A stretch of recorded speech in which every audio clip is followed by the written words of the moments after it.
ரஜினிக்கு ரஜினியே டப் பண்ண முடியாத அளவுக்கு அவர்கிட்ட ஒரு அற்புதமான நடிப்பு திறமை இருந்தது. முள்ளும் மலரும் படத்தில் அதை நம்ம நிறைய இடங்களில் பார்க்கலாம். தம்பிக்கு எந்த ஊர், அந்த மாதிரி படங்கள் எல்லாம் நம்ம நிறைய பார்க்கலாம்.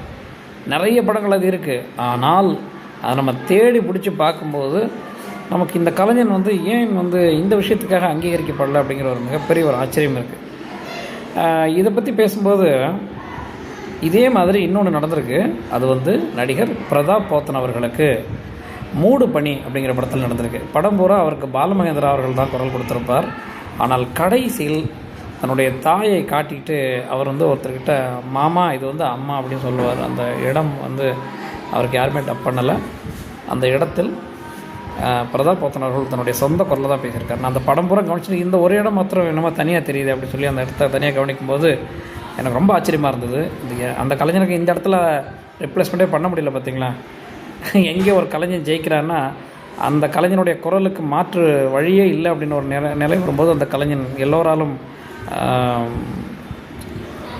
ஏற்கப்படுகிறான். மிகப்பெரிய ஒரு அங்கீகாரம்னு நினைக்கிறேன்.